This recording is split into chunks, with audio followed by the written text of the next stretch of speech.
Résister. Etc. Soit c'est électronique. Mais électronique, c'est un petit défaut. C'est que s'il y a contestation, on ne peut pas revenir en arrière pour voir comment vous avez appuyé, de travers ou pas. Voilà. Alors là, vous allez voir, c'est une machine française. Oui, c'est une machine française, un inventeur qui a gagné le concours Lépine avec cette belle machine. Finalement, il a pris les bons côtés des deux. Le vote papier, parce qu'effectivement, vous allez avoir un petit papier dans la main que vous allez pouvoir glisser dans l'urne, sauf que ce papier sera un petit papier numérique. Et donc, au moment où vous allez mettre l'enveloppe dans l'urne, eh bien, l'urne saura exactement pour qui vous avez voté. Donc c'est exactement un vote électronique. Mais s'il y avait contestation, eh bien on pourrait tout à fait ouvrir l'urne ensuite et décacheter et regarder pour qui vous avez voté et donc refaire un comptage. Un petit filet comme sur les billets de banque, on dirait. Oui, c'est exactement ça. C'est un petit papier numérique qui va donc permettre de faire un vote numérique. Donc l'idée est bonne. Elle est déjà, cette idée, elle a déjà séduit les entreprises lorsqu'ils font des votes en interne ou bien même des syndicats. C'est toujours un petit peu plus dur lorsqu'il s'agit d'imposer, d'ailleurs on ne l'impose pas, une machine à des mairies, d'abord parce que ça vaut assez cher et puis parce qu'il faut faire évoluer un peu les mentalités. Alors là pour les européennes, où d'ailleurs on intègre pour la première fois le vote blanc, hein, ce sera la première fois que le vote blanc sera comptabilisé. Il y a une petite ville dans l'Hérault, un petit village Moguio, qui va avoir cette petite machine pour voter et on vous propose juste de la découvrir. Le système est à mi-chemin entre le vote papier et le vote électronique, puisqu'il allie le papier et la puce électronique qui est intégrée à l'intérieur de ce bulletin. Pour voter, l'électeur entre dans l'isoloir, sélectionne directement le candidat de son choix à l'écran.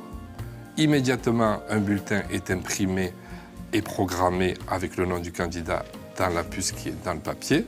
Il peut, s'il le souhaite, présenter l'enveloppe sur la borne qui va lui confirmer le contenu de la puce en affichant le nom du candidat à l'écran. Ensuite, il va sortir comme dans le vote traditionnel. Bonjour. Quand l'électeur introduit l'enveloppe dans l'urne, à voter. à ce moment-là, la comptabilisation de la voix se fait et l'enveloppe tombe et stockée dans l'urne comme dans le vote traditionnel. Dans chaque bulletin, une puce électronique sécurisée est intégrée. Bien sûr, en fin de scrutin, on aura des résultats immédiats. On va pouvoir télécharger les données qu'il y a dans le système de lecture. Et ces résultats sont aussi vérifiables puisqu'on a toutes les enveloppes qui sont dans l'urne. Tous les handicaps sont reconnus. Pour les déficients visuels, à l'aide d'un clavier, ils vont pouvoir imprimer leur bulletin. Candidat 1. Une fois le bulletin dans l'enveloppe, ils peuvent le vérifier à l'aide d'un casque audio. Attention, vous allez imprimer. Votre bulletin est en cours d'impression.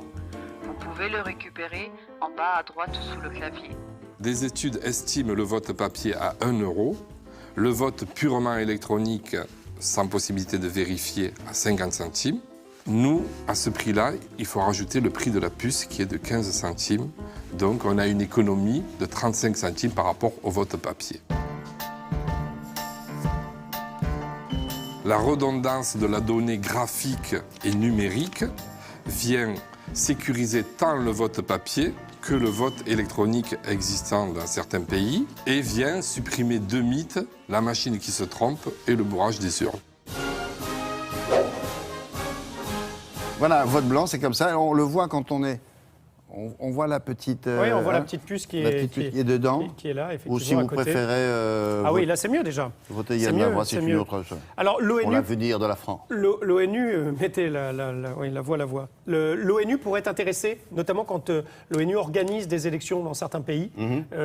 Ils sont intéressés dans certains pays où il peut y avoir de la contestation. Voilà, où il pourrait y avoir de la contestation, voire un peu de trucage.